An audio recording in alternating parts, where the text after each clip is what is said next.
நடிகை த்ரிஷா அவங்களுடைய இன்ஸ்டா பதிவில் ஒரு விஷயத்தை போட்டிருக்காங்க. நீங்களாம் சேர்ந்து எனக்கு கல்யாணம் பண்ணி வைக்கிறீங்க ரைட்டு, அதோட எனக்கு வந்து அணிமுனி நீங்களே ஃபிக்ஸ் பண்ணி கொடுத்துருங்களேன் அப்படின்ற ஒரு பதிவு. அது வந்து ஒரு தமாஷாவோ ஒரு ஏதோ போகிற போக்கிலேயே நம்ம கடந்துட்டு போயிட முடியாது. இதுக்குள்ளே அவ்வளோ பெரிய ஒரு வலியும் ஒரு வேதனையும் இருக்குது.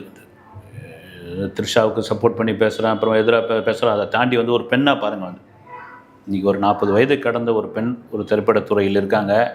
இவ்வளோ காலம் ஒரு துணை நடிகையாக ஜோடி படத்தில் ஆரம்பிக்கப்பட்ட வாழ்க்கை, பொன்னியின் செல்வன் படத்தில் ஒரு குந்தவியாக நடித்து ரீஎன்ட்ரியாக இன்னும் 10 வருஷத்துக்கு த்ரிஷாவை அசைக்கவே முடியாதுப்பா அப்படின்ற அளவுக்கு இன்றைக்கி வந்திருக்காங்கன்னா, இந்த இந்த இந்த வந்ததற்கான பின்னணியில் எவ்வளோ பெரிய போராட்டம் இருக்கும், எவ்வளோ பெரிய அழுத்தம் இருக்கும், எவ்வளோ பெரிய காயங்கள் இருக்கும், எவ்வளோ பெரிய விமர்சனங்கள் இருக்கும். அதெல்லாம் உள்ளே போய் பார்த்தா அதெல்லாம் பேச முடியாது. வந்து நிஜமாக நீங்களாம் வந்து ஒரு நடிகையினுடைய கண்ணீர் கதை அப்படின்னு எத்தனை எபிசோடு வேணாலும் பேசலாம்.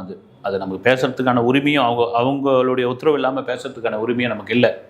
அதை தாண்டி ஒரு பதிவு என்னென்னா, நீங்களாக பார்த்து கல்யாணம் பண்ணி வைக்கிறீங்கள, அதோடு சேர்த்து எனக்கு ஒரு அணிமுனியும் ஃபிக்ஸ் பண்ணி கொடுத்துருங்க, ஒரு இடத்தையோ ஒரு ஹோட்டலையோ ஃபிக்ஸ் பண்ணி கொடுத்துருங்கன்ற ஒரு வேதனை. என்னென்னா, இப்போ கடந்த 2-3 நாட்களாக வந்து த்ரிஷா வந்து ஒரு துருக்கி தொழிலதிபரை வந்து திருமணம் செய்துக்க போகிறாங்க அப்படின்னு. எத்தனை கல்யாணத்தையாக பண்ணி வைப்பீங்க நீங்கள்? நான் இதுவாக சொல்கிறது வந்து எத்தனை கிசு தான் எழுதுவீங்க, எத்தனை முறை தான் பேசுவீங்க. அதை விட ஒரு படி கேவலமாக போய் எனக்கு ரொம்ப வேதனையாக கூட இருந்தது. வந்து இங்கே என்னென்னா, இந்த விஜய் கட்சி ஆரம்பித்த பிறகு, அதுவும் விஜய் அந்த மாஸ் காட்டின பிறகு, இது விஜய் கட்சியா த்ரிஷா கட்சியா? விஜயும் த்ரிஷாவும் வந்து ஒரே வீட்டில் இருக்காங்க. விஜய் வந்து த்ரிஷாவோட ஒரு வாழ்க்கை வாழ்ந்துட்டுருக்காரு. விஜய் வந்து எம்ஜிஆர் மாதிரியான ஒரு தனக்கு ஒரு ஃபேமஸ் வர்றதுக்காக இப்படிலாம் இருக்கார். இதெல்லாம் வந்த செய்திங்க, நான் பேசுகிறதுக்கே இதுவாக இருக்கும்.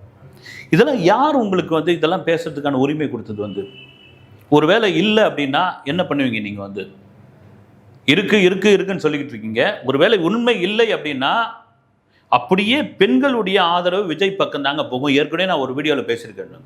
தொடர்ச்சியாக டிவிகே த்ரிஷா விஜய் கீர்த்தி சுரேஷ் அப்படின்னு ஒரு விளக்கெல்லாம் கொடுத்தீங்க.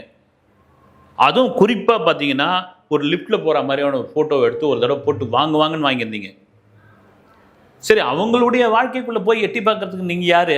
கமலஹாசன் சொன்ன மாதிரி தான், என்னுடைய பெட்ரூம் கதவு ஜன்னலை வந்து திறந்து நீங்கள் பார்க்குறதுக்கு என்ன உரிமை இருக்குது உங்களுக்கு அப்படின்னு கேட்ட ஒரு விஷயம்.